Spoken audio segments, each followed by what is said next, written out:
8:24, welcome back to Breakfast Television. On this Friday, we finally get to comment on a response from the clerk and sergeant-at-arms given the ongoing scandal at the BC Ledge. Former Vancouver City Councillor George Affleck joining us right now. Thanks for coming back, George. Nice to be here. I want to get your take on the response because the official statements were made, and we have a bit of those that we want to share with you. And were you surprised at the response? First, we'll start with Gary Lenz. Of what do you have to say? Well, there are not much of responses there. They've basically said, we're innocent.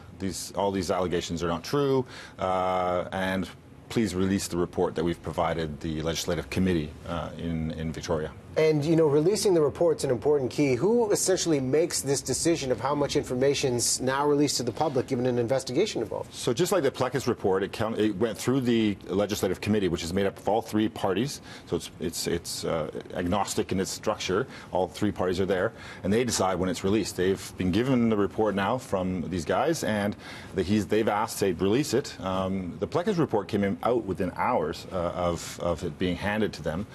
So this report was the response was handed to them yesterday. I'm not sure what time.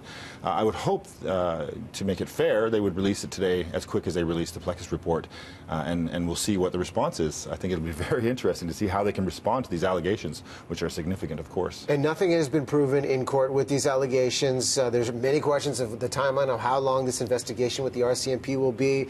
There's session.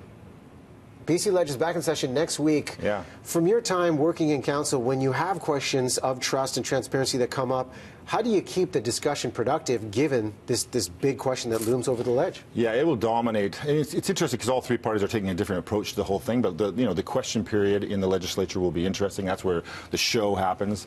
I mean, they'll be going right into budget time, and that will be interesting in itself because the Green Party will have to see if they prop up the government, continue to prop them up. We have so no election that we can see coming up, but certainly it will be a lot of battle. But there's nobody really innocent in this situation. All three parties who sit on this legislative committee are responsible for the Speaker and the legislature.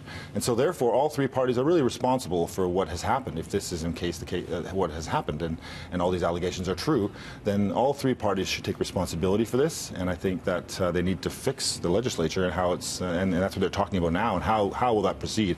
Wilkinson's released his point platform of what should be done, and I think that will be a discussion point at the legislature pretty quickly. And you know, last time you were on, you talked about this, about Wilkinson's points on that platform and transparency in provincial, federal government. But now we have Speaker Darryl Plekas saying that there was a supplemental report with more allegations in it and things very sensitive that wouldn't be appropriate for the public. So how do you decipher what is consumable for the public and what should be kept secret for the investigation? Yeah, it's interesting because when they released that report, the Plekas report, it was significantly, I mean, that was a lot of information that was, at this point, alleged. And I was surprised at how quickly they released that from the time they received it. Very unusual, very risky in my mind, although helpful to us as a public. And clearly the public opinion now is pro-Plekas and anti-everybody else, the opposite to what it was 2 months ago. I think that transparency of government is something I've always been fighting for. We're seeing it now happening in Ottawa over the last couple of days. And I think it's likely in Canada it seems to be affecting governments and maybe taking down governments too.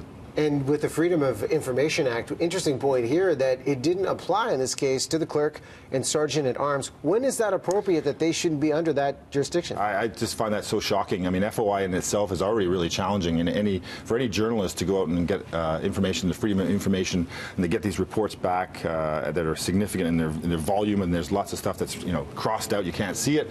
Really, I mean, anything should be available without having to go through that process. If you want to have a true, transparent government, unless it's stuff that's potentially legal or real estate, things like that, let's try to make as much transparency as possible and just have it available. Certainly we know that the MLAs are required to release all their spending pretty much immediately now. In city councils you have to do it within a few months.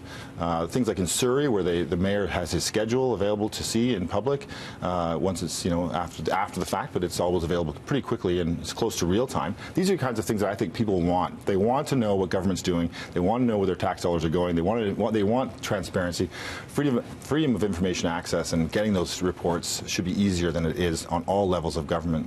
Well, let's hope we see positive change in that direction, given that very point you just made. George, thanks for coming by. Thank you. We'll talk more about this storyline as it unfolds. Right now, Greg Harper following an important story in